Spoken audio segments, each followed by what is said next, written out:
The twin suns of Zyphar, three hung low in the sky, their pale light casting elongated shadows across the sprawling settlement. Heat shimmered off the cracked ground, and dust curled lazily through the stagnant air. Water was worth more than blood here. Karil knew this better than most. She kept low, her small, scaled body pressed against the side of a rusted cargo hauler. Her gills flared as she took in the dry air, her throat screaming for moisture. The Hydron lords controlled the flow of water, and those who couldn't afford their steep prices simply withered. Her mother had gone days without a proper drink, her skin dulling to a sickly gray. Her younger brother barely had the strength to move. Karil clenched her jaw. There was no choice, she had to steal. The water station loomed ahead, a squat, fortified building with thick metal pipes stretching out like the roots of some mechanical beast. Guards stood at the entrance, their armor scuffed, but their weapons well maintained. Karil exhaled slowly, adjusting the strap of the canister slung over her shoulder. She had studied their patterns, knew the gaps. A few seconds would be all she needed. Slipping through the shadows, she darted toward the side hatch. The locking panel was old, its screen cracked. Her claws danced over the controls, bypassing security with the precision of the desperate. The door hissed open. She slid inside. The air was thick with the scent of condensation. Rows of water canisters lined the walls, their surfaces gleaming under the sterile lights. Her heart pounded. She reached for the nearest one, barely able to lift it, and heaved it into her bag. One more. Just one more, and she could. A siren blared. She spun just as the door slammed open. Enforcers poured in, their black visors reflecting her startled face. She bolted, her legs a blur beneath her, but a metal batten cracked against her ribs, sending her sprawling. The canister slipped from her grasp, rolling across the floor. Rough hands wrenched her up. She thrashed, hissing, but the grip was unyielding. The lead enforcer tilted his head, studying her through his visor. A filthy Vresh rat, he sneered. His voice was modulated, artificial. Stealing from the lords? You should know better. She bared her teeth, but fear coiled in her gut. Around them, workers had paused, their gazes flicking toward her before quickly looking away. No one would help. No one ever did. The enforcer dragged her outside, his grip bruising. More guards had gathered. A crowd had formed, drawn by the siren's call. She was thrown to her knees. Dust billowed around her. The punishment for water theft, the enforcer announced, is the loss of a limb. A murmur rippled through the crowd. Some looked away. Others watched with empty resignation. Karil's breath came fast and shallow. She had seen it before, the plasma guillotine, its energy blade humming with contained fury. A single downward strike, and it was done. The enforcer gestured, and two guards hauled her toward the execution block. She kicked and twisted, but they forced her arm forward, pinning it against the cold metal. The guillotine whirred to life. The crowd shifted uneasily. The desert was merciless, but even here, this was a cruel fate for a child. Then, a voice cut through the heat-thick air. That's enough. The grip on her arm faltered. The enforcers turned. A human stepped forward. Tall, broad-shouldered, clad in a long, dust-streaked coat. A veteran's stance, the weight of unseen battles in his gaze. His eyes locked onto the enforcer's visor, unwavering. The lead enforcer scoffed. Stay out of this, off-worlder. The man took another step. She's a child. She's a thief. The plasma blade hummed, poised to fall. Karil's breath came in short gasps. The human's voice was quieter now, but it carried. I said, that's enough. And then, his hand shifted, just slightly, revealing the sleek barrel of a pulse pistol beneath his coat. The tension snapped taut. The enforcer stiffened. The crowd held its breath. For the first time, a flicker of hesitation crossed the lead enforcer's stance. Karil, trembling, barely dared to hope. The air between them was electric, charged with the kind of tension that made onlookers hold their breath. The enforcers gripped their weapons tighter, their mechanical fingers twitching near their triggers. Dust swirled between their boots, the only movement in the deadlock that had taken hold of the square. The human didn't flinch. Karil barely dared to look at him, afraid that any sudden motion might shatter whatever fragile thread held back the enforcer's violence. She could still feel the cold metal of the guillotine's platform beneath her arm, the ghost of pressure where it had been pinned. The blade remained inches from her flesh, humming softly. The lead enforcer took a measured step forward. "You're making a mistake, Offworlder." His modulated voice remained steady, but something in his stance betrayed unease. The human tilted his head slightly, as if considering. "Funny," he said, his voice smooth, casual. "That's exactly what I was thinking about you." For a moment no one moved. Then, the lead enforcer flicked 2 fingers toward his nearest subordinate. A signal. A mistake. The human reacted first. His pulse pistol cleared his coat in a single, fluid motion, the energy blast catching the enforcer mid-step. A searing hole burned through the chest plate, and the armored figure crumpled with a heavy thud. Chaos erupted. The crowd scattered, shoving and scrambling to flee as the remaining enforcers raised their weapons. Karil threw herself backward just as another shot cracked the air beside her. The human was already moving, weaving between the armored figures with practiced efficiency. His next shot took down a second enforcer before they could properly react. The leader bellowed orders, and suddenly the square was alive with a sharp report of plasma fire. Red-hot streaks cut through the air, scorching stone and sand. The human twisted, rolling behind a toppled market stall as bolts hissed past him. Karil's breath came in short, panicked bursts. She was still too close, still on the execution block. One of the enforcers advanced toward her, weapon raised. She saw the glow of the barrel, the way his stance adjusted for the shot. Then a blur of motion. The human surged forward, slamming his shoulder into the enforcer's torso. The force sent them both sprawling, but the human recovered faster. With a sharp twist, he wrenched the enforcer's weapon away and turned it back on him. A single, precise shot ended the struggle. "Move!" The human's voice cut through the din. Karil's legs obeyed before her mind could catch up.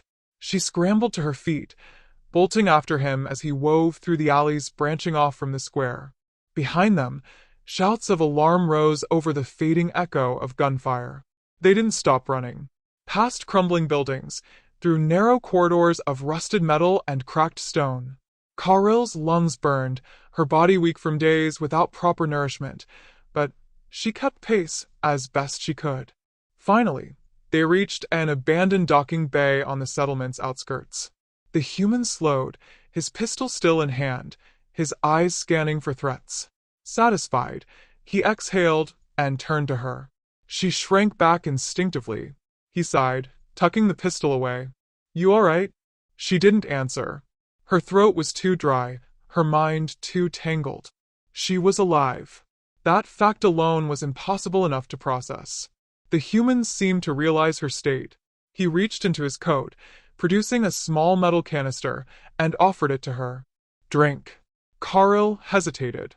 Kindness was not something she had ever received from outsiders. "Go on," he urged, voice gentler now. "I didn't go through all that just to watch you collapse." She took it. The first sip was a shock to her system. Cool, clean water rushing down her throat. Her body trembled from the relief, and she drank greedily before forcing herself to stop. She didn't know when she'd have another chance. The human watched her with something that wasn't quite pity, but wasn't far from it either. "You have a name?" he asked. She hesitated. Giving her name felt like giving away something precious, something that could be used against her. But he had saved her. "Karil," she finally said, voice hoarse. The human nodded.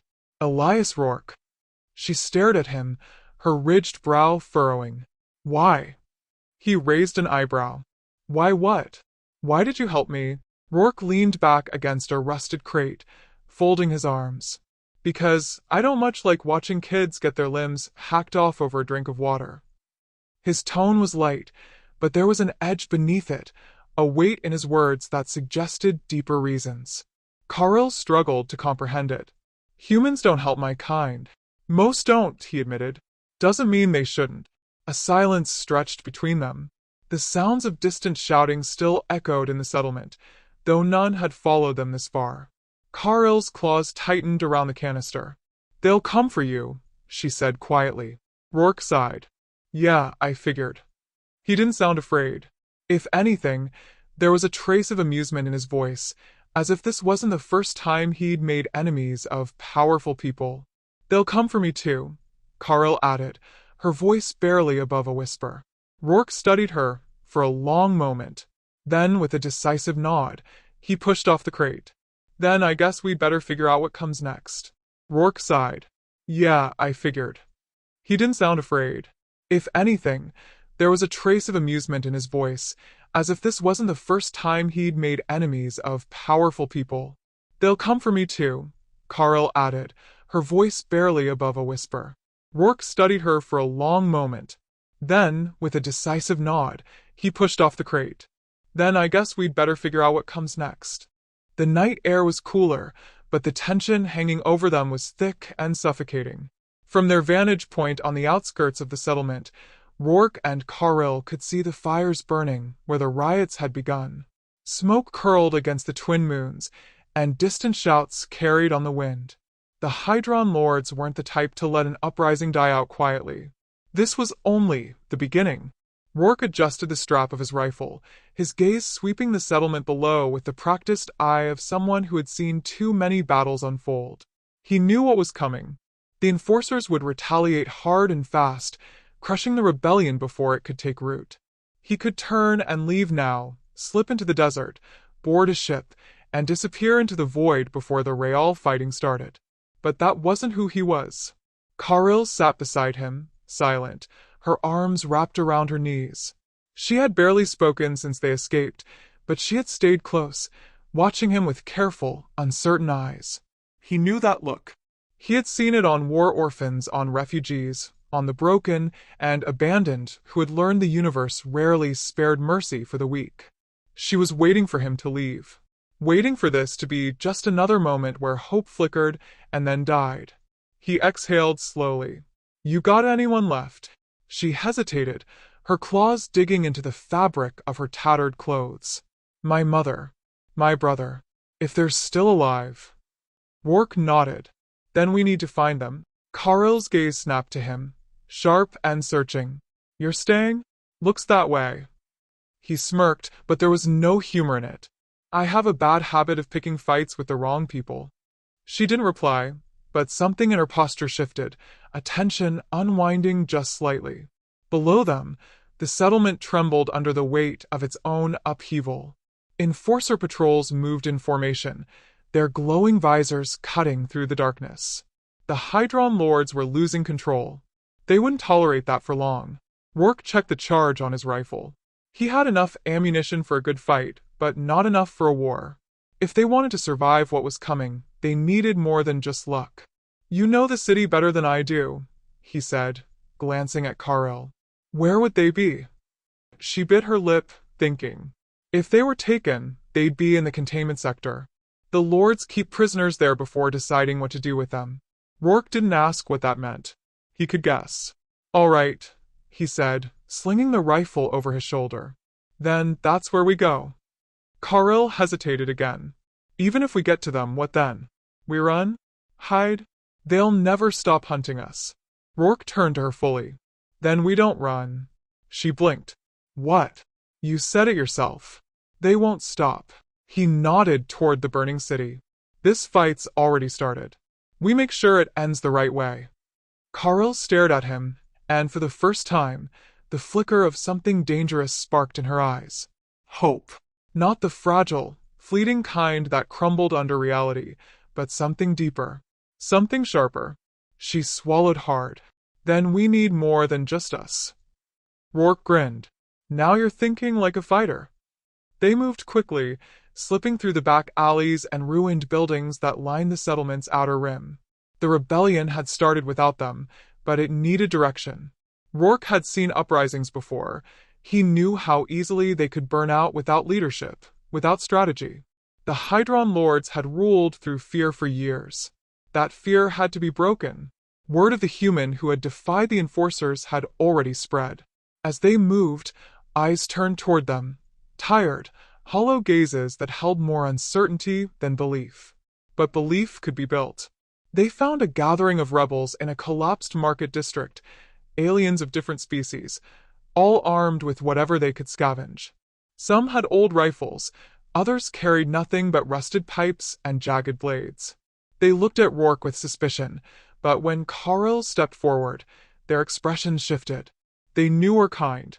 They knew what the Hydron Lords did to the weak. Rourke didn't waste time. "You want to win?" he asked, voice steady. "Then stop fighting like desperate men and start fighting like soldiers." A murmur ran through the group. One, a grizzled-looking Zal warrior, narrowed his eyes. "And what do you know of war, human?" Rourke held his gaze. "More than they do." He jerked his chin toward the enforcers moving through the streets. "And more than you. Otherwise, you'd already be winning." The Zal bared his teeth in something between a snarl and a grin. "Then teach us." That was all Rourke needed. The battle for the settlement wouldn't be easy. The Hydron Lords would throw everything they had into crushing the resistance before it could spread beyond Sci-Fi 3. But Rourke had fought impossible wars before, and he knew one thing for certain. Oppressors never expected their victims to fight back. By the time the first real battle began, the settlement was no longer just a dying colony in the desert. It was something else. It was a revolution. The first shots rang out just before dawn, shattering the fragile quiet that had settled over the city. The Hydron Lords had finally moved in force. Enforcers poured into the streets, their black armor reflecting the glow of burning buildings. Drones buzzed overhead, scanning for movement, marking targets. The air was thick with smoke and tension, the kind of stillness that came before a storm. Rourke crouched behind a collapsed wall, rifle in hand, his eyes fixed on the advancing troops. The rebels had taken position across the market ruins, hidden among the debris and shadows. Their weapons were mismatched, their experience uneven, but they had something the enforcers didn't. They had purpose. Caril was beside him, her breathing steady despite the chaos unfolding around them. She had changed in the hours since they had first met. The girl who had once been a scared thief awaiting execution was gone.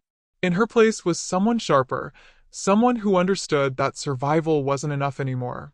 "They're sweeping the district," she murmured, watching as enforcers moved in formation. "They'll cut us down if we don't act first." Rourke smirked. "Then we don't wait."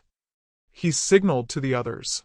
A handful of rebels had taken cover in the skeletal remains of old buildings, waiting for the moment to strike. It had to be precise. The Hydron Lords had the numbers, the firepower, the resources. But Rourke had something they didn't: experience.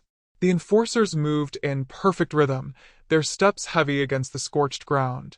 They believed themselves invincible, armored ghosts in a dying city.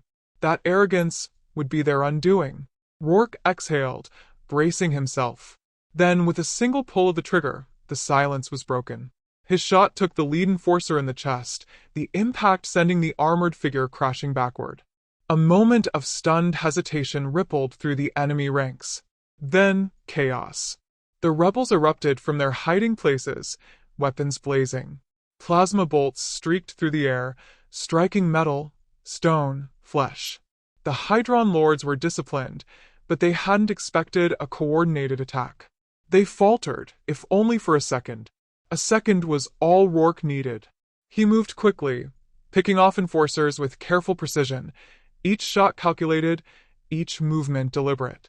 Caril stayed close, darting between cover, her stolen pistol clenched in her hands. She wasn't just watching anymore. She was fighting.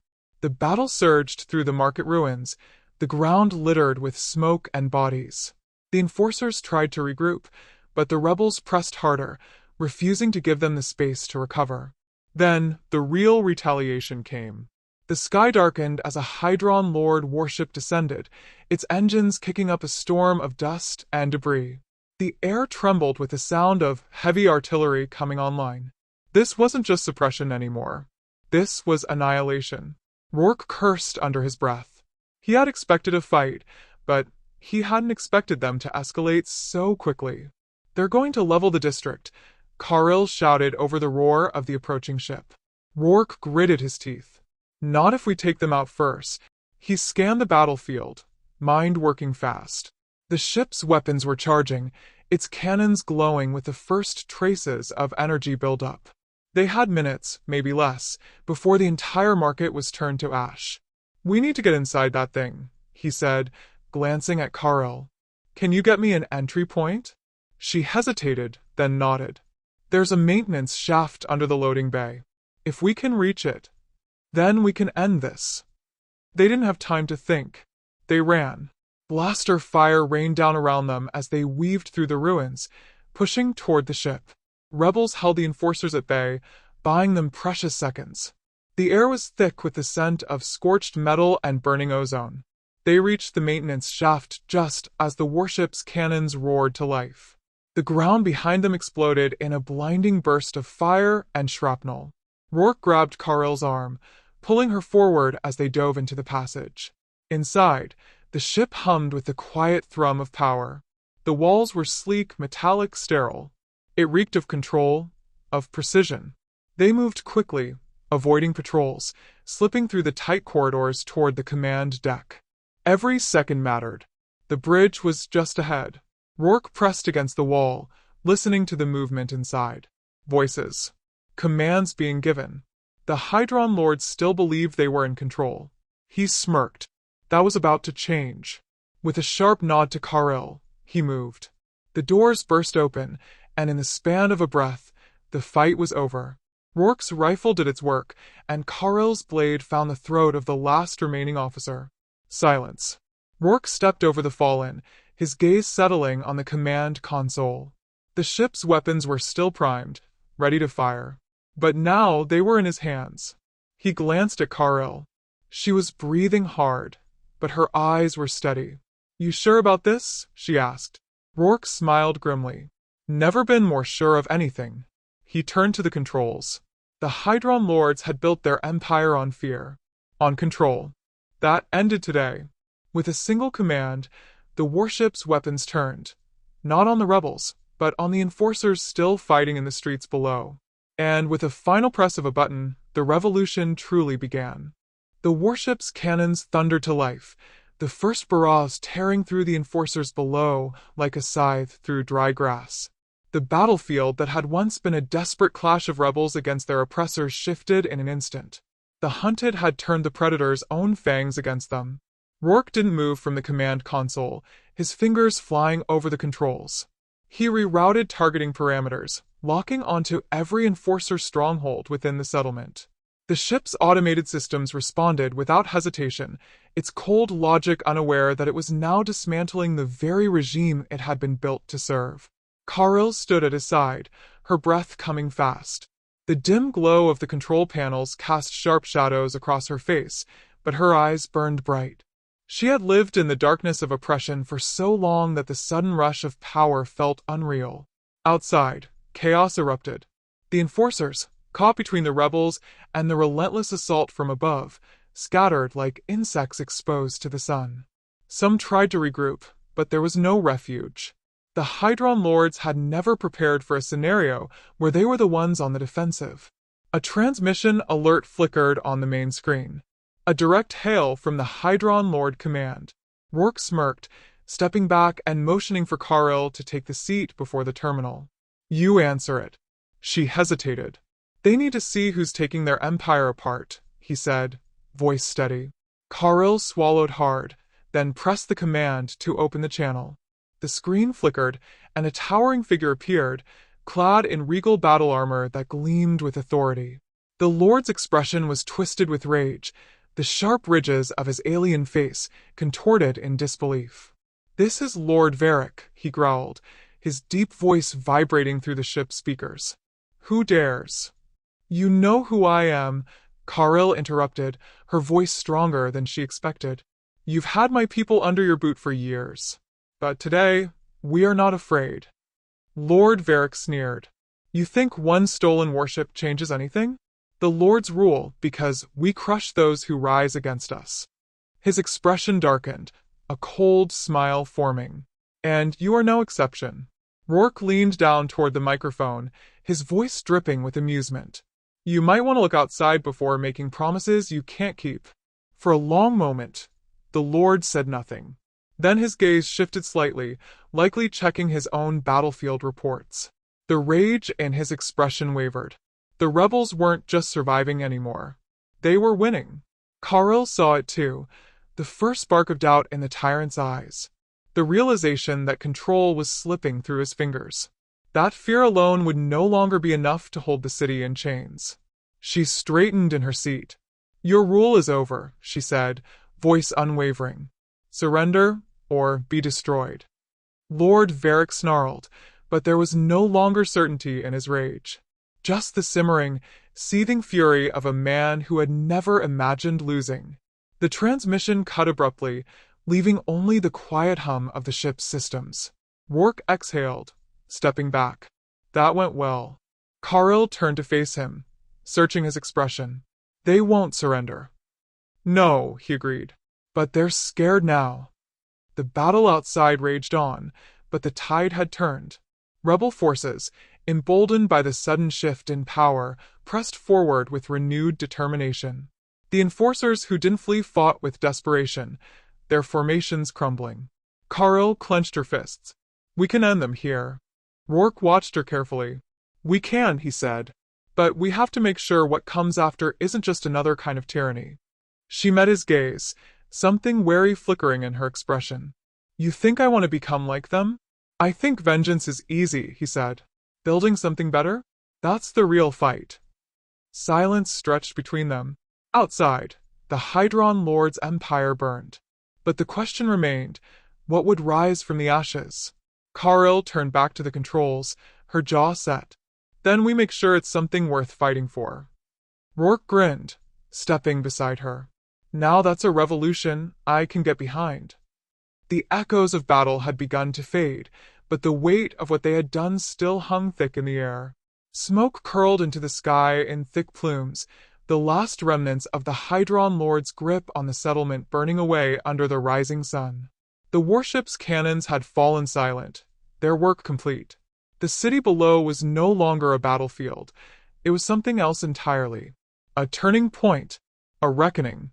Rourke stood at the command console, watching the fractured remains of the enemy forces scramble toward whatever semblance of safety they could find.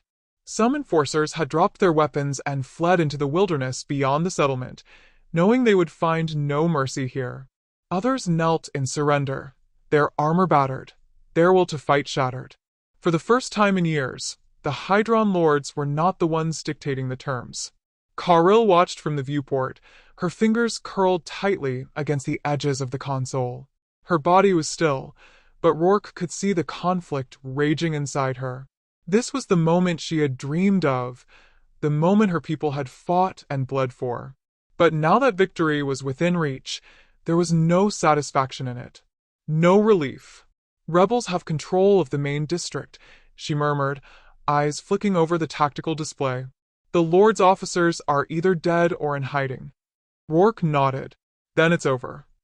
Karel exhaled sharply. "It's not over. It's just changed." He studied her for a long moment, the flickering screen casting pale light across her face. He had seen that expression before, the weight of survival, the realization that winning the fight didn't mean the war was truly done. The Hydron Lords had been the enemy, but the real battle started now. Order had to be rebuilt. Trust had to be earned. And vengeance had to be put aside for something greater. The ship's comms crackled. A voice, raw and breathless, cut through the static. "We have them." Karel's head snapped up. "My mother? My brother?" A pause. Then, alive. "We're bringing them in now." Her breath caught. For all her strength, for all the fire that had carried her through this fight, that single confirmation nearly undid her. Her claws dug into the metal surface of the console, as if anchoring herself. She didn't move, didn't speak for a long moment. Then she turned to Rourke. "I need to go to them." He nodded. "Go." But she hesitated, something uncertain flashing across her face. "You're leaving, aren't you?" Rourke sighed, rubbing a hand over the stubble on his jaw. "This isn't my fight anymore." Karel swallowed, her voice quieter now. It was never your fight to begin with. He chuckled dryly. No, but I've got a bad habit of picking up lost causes. She searched his face as if trying to memorize it, trying to understand the man who had come from nowhere and turned the tide of a war that was never his to fight. Stay, she said, and there was something raw in the word. You could help us. I did help you. He gave her a small, tired smile. But this is where you build something new. And I don't belong here. Carl clenched her jaw, but didn't argue. She had always known, in some way, that he would leave. He was a drifter, a soldier without a war, a man who never stayed in one place long enough to become part of it. He had fought beside them, bled beside them, but the moment the dust settled, he would be gone. She took a slow step back, nodding once. Then I won't waste time trying to convince you. He smirked. Smart girl. She turned and left without another word, disappearing into the halls of the ship. He watched her go, then exhaled, his gaze shifting back to the viewport. The settlement was still in ruins, but it wasn't just rubble anymore. It was the start of something new. And for the first time in a long time, Rourke allowed himself to believe that maybe, just maybe, they wouldn't need him anymore. Rourke walked through the wreckage of the battlefield, his boots crunching over shattered armor and discarded weapons. The scent of smoke still clung to the air, thick and acrid, but the gunfire had stopped. The echoes of war were fading, leaving only the quiet weight of what had been won, and what had been lost. The people of the settlement were emerging from the ruins, their faces a mixture of exhaustion and disbelief. Some still clutched makeshift weapons, their hands tight around whatever scrap of metal or salvaged rifle they had used to fight for their freedom. Others stood motionless, as if waiting for someone to tell them what to do now that the battle was over. Rourke knew that feeling. The hollow space left behind when the adrenaline wore off, when the struggle that had defined every moment was suddenly gone. It wasn't relief. It wasn't victory. It was something else entirely. A figure moved toward him through the haze. Carl's brother. Younger than she was, thinner, with the same sharp eyes that saw too much. His clothes were torn, his face smeared with dirt and dried blood, but he held himself like someone who had just learned what it meant to survive. You're the human, the boy said, his voice hoarse but steady. Rourke nodded. That's me. My sister says you saved her life. Rourke exhaled, glancing past him toward the makeshift rebel encampment. She saved her own life, he said. She just needed a chance to do it. The boy frowned, as if weighing the words, then looked past Rourke at the warship towering in the distance. Its weapons were cold now, its presence no longer a threat but a monument to everything that had happened. The boy's gaze flicked back to him. You're leaving. Rourke smirked. You're a sharp kid. The boy scuffed his boot against the ground, fidgeting like he wanted to say something more. Instead, he just nodded. Thank you, he muttered. Rourke shrugged, as if brushing off the words, but something about them stuck. He had been thanked before in other places on other battlefields, but it had never felt quite like this. This wasn't gratitude for a soldier's duty or a mercenary's job well done. This was something simpler. Something real. He turned away, making his way toward the outskirts of the settlement. The wind carried the sound of voices behind him, rebel leaders shouting orders, survivors calling for missing loved ones, people picking up the pieces of their broken world. They would rebuild. He knew that much. And maybe, for the first time, they wouldn't have to do it in fear. At the edge of the ruins, a small transport ship waited. It wasn't much to look at, just another relic of a life spent moving from one war to the next, but it was his. A way out. A way forward. He paused at the boarding ramp, glancing back one last time. Carl stood on a crumbling ledge above the settlement, watching the same horizon he was. She didn't move, didn't call out, didn't ask him to stay. She just met his gaze across the distance, a silent understanding passing between them. No words. No promises. Just the knowledge that paths had crossed, changed, and now diverged. Rourke gave her a small, knowing nod. Then he stepped into the ship, the ramp closing behind him. The engines roared to life, and as the settlement shrank beneath him, he let himself believe, for the first time in a long time, that maybe this was one fight that didn't need him anymore. The stars stretched out before him, an endless sea of cold fire, distant and uncaring. Rourke leaned back in the pilot's chair, watching the settlement shrink into a speck below as the transport's engines hummed around him. The battle was over. The war, at least for him, had ended. But the quiet that followed didn't feel like peace. It felt like waiting. He tapped a few controls on the console, setting the ship on a course away from the sector. Now that the Hydron Lords had lost their hold on the settlement, the power vacuum would draw attention. Other warlords, slavers, scavengers, they would come sniffing around soon enough. Karil and her people would have to be ready. But that wasn't his fight anymore.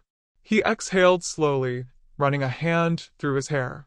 His body ached, his knuckles were bruised from too many close calls, and exhaustion pressed against his skull.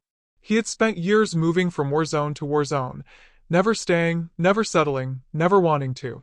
And yet, something about this one lingered. The comm panel crackled to life. A voice, sharp and laced with static. "You really thought you'd just leave?" Rourke smirked, shaking his head. He didn't even need to ask. "Karil, you could have at least said a proper goodbye," she said, a hint of something unreadable in her tone. "I figured we already had one," he said. Silence hung between them for a moment, filled only by the soft hum of the ship. Then, Karil's voice dropped slightly. "You don't have to keep running, you know." Rourke sighed, stretching his legs out. "I'm not running." "Aren't you?" He didn't answer right away.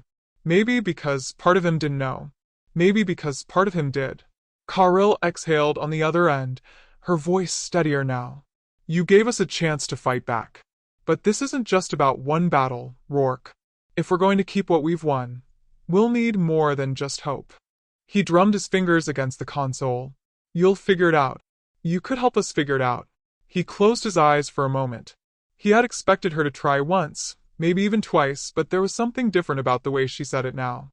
Less like an order, more like an offer. "I don't do revolutions," he muttered.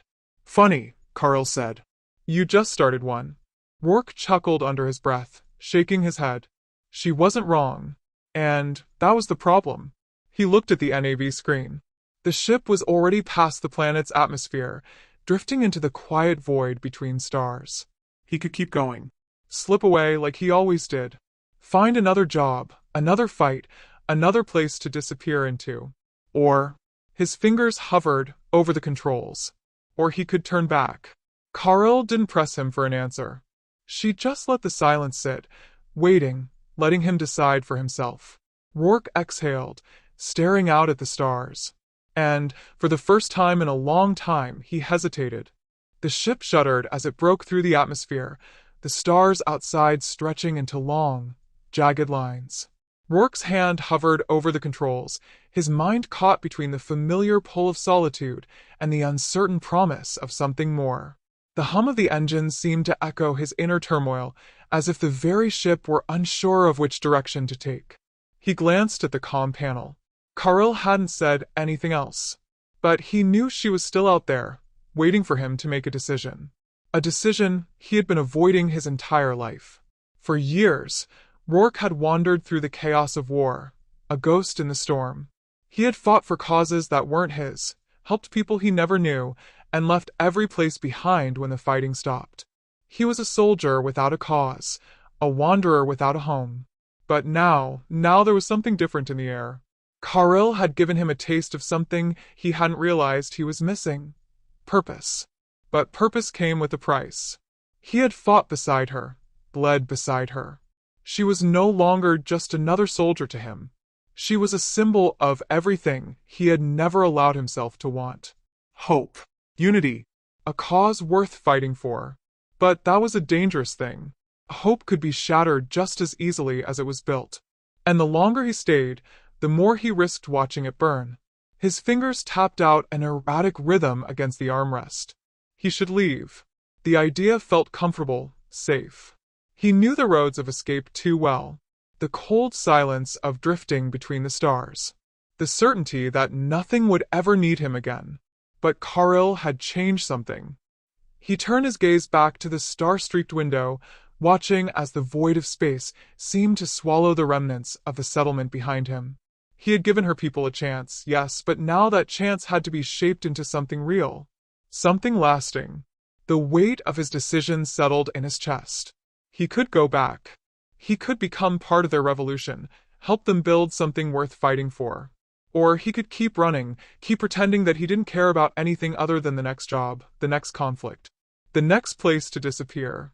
He exhaled sharply, hands gripping the controls. The ship jerked slightly, a soft vibration in the hull as the course corrected itself. He was already making the choice, without fully realizing it. His hands were moving, setting a new trajectory, and his heart was steady. "I'll be damned," he muttered under his breath. The comms crackled again, and this time, Karil's voice came through loud and clear. "Rourke." He didn't answer right away.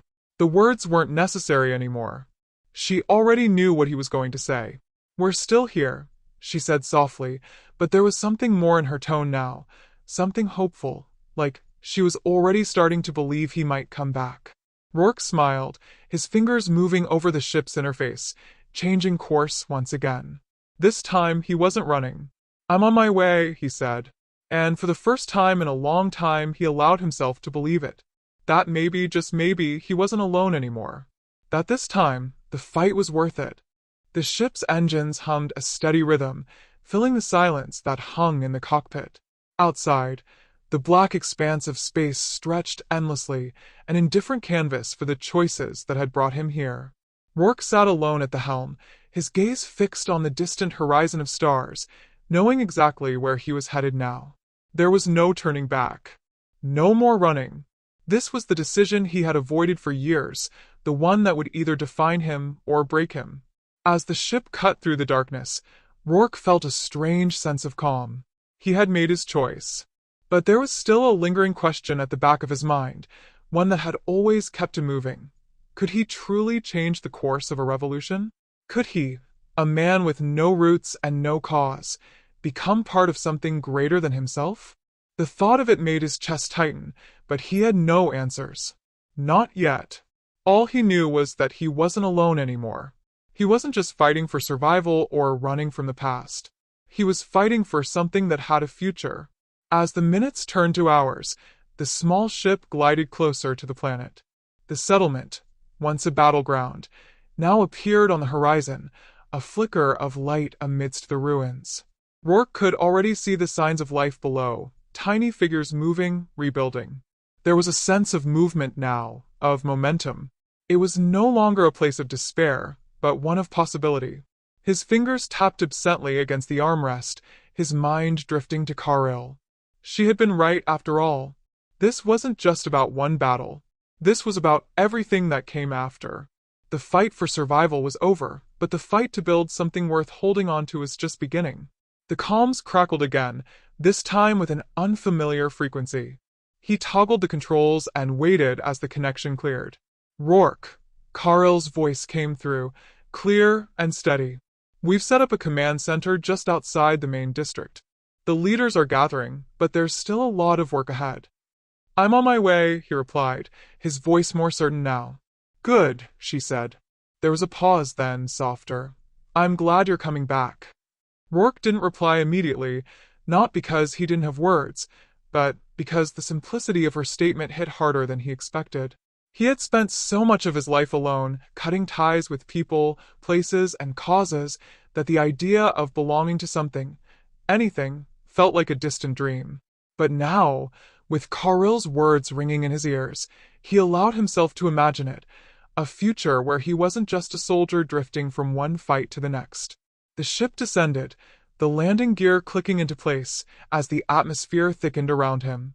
As he touched down, a wave of anticipation washed over him, but it was tempered with the weight of responsibility. This wasn't a battle he could fight alone. Not anymore.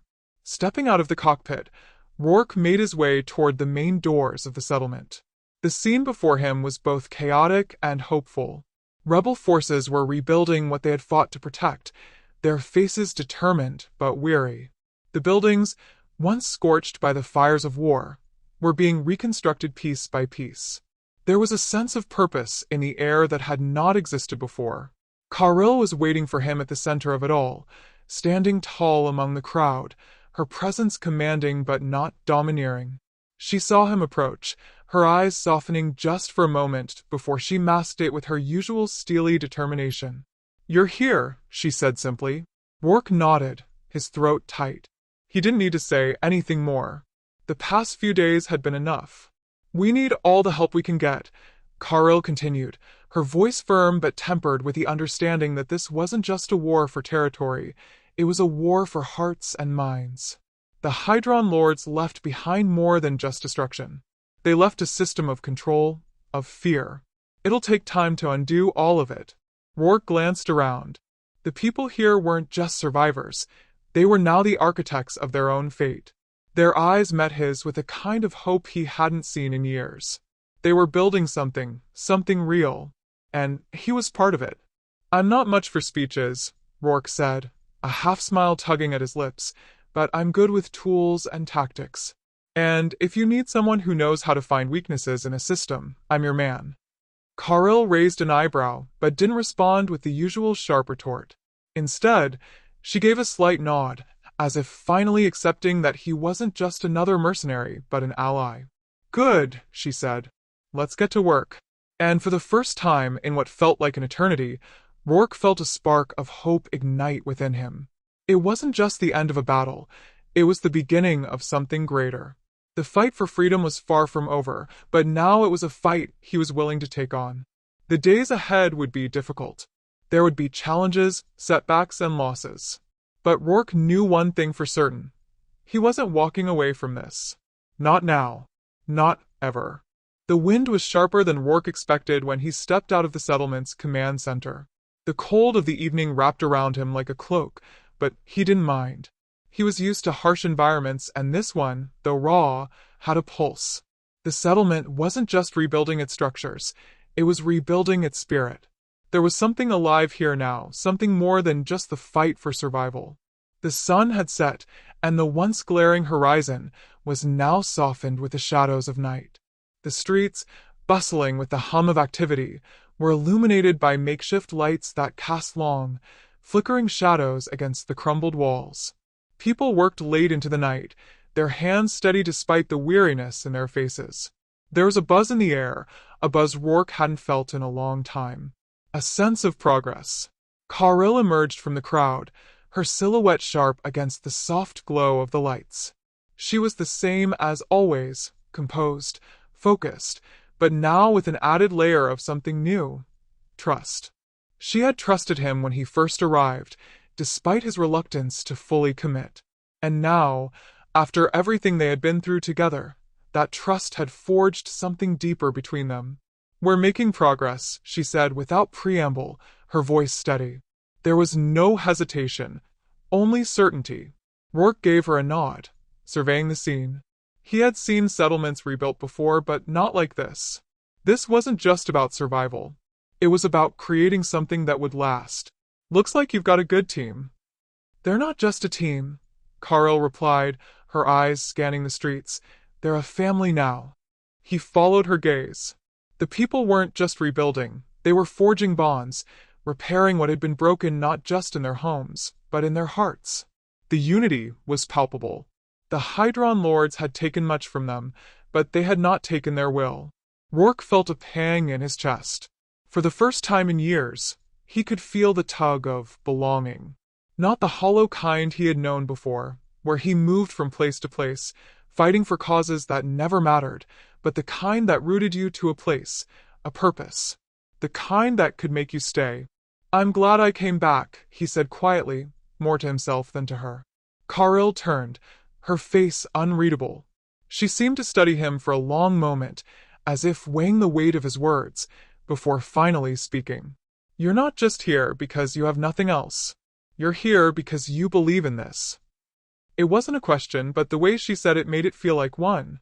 Rourke didn't answer right away. He wasn't sure he had a clear answer. Maybe he did believe in it. Maybe he didn't need to know the entire story to know it was worth fighting for. What mattered was that, for once, he wasn't alone in the fight. And that, in itself, was something he hadn't realized he needed until now. I think I've always believed in the idea of it, he finally said, his voice rough, just to know if it was worth it. You won't know until you try, she replied, her gaze steady and unwavering.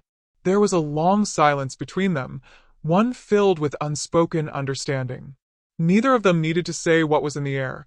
This was more than just another battle. This was the start of something that could reshape everything they had ever known. A cause that was greater than either of them. Rourke turned his gaze toward the horizon again. In the distance, the stars seemed to stretch endlessly, each one a reminder of the battles fought and the ones yet to come. But now, he was looking at them differently. No longer just a void to escape into, they were part of something bigger. The universe wasn't just a place to drift through, it was a canvas for what could be built. So what now? He asked, breaking the silence. How do we make sure this doesn't fall apart? Karil's lips curved into a faint smile, her confidence unshaken. We keep building, one step at a time. Rourke nodded slowly. He didn't need grand plans or sweeping strategies. What mattered was the day-to-day, the small victories. He could do that. He could help them find their footing, teach them how to protect what they had earned. I'll be right here with you, he said, every step of the way. And as the last light of the dying sun dipped below the horizon, Rourke finally understood what it meant to stand beside someone, to fight for a cause that wasn't just about the next payday or the next war. This was a fight for a future that, for the first time in a long time, felt like it was his to shape. They stood together in the darkening street, two figures against the backdrop of a settlement that was no longer a symbol of loss, but of hope. And though the road ahead was uncertain, they would face it together.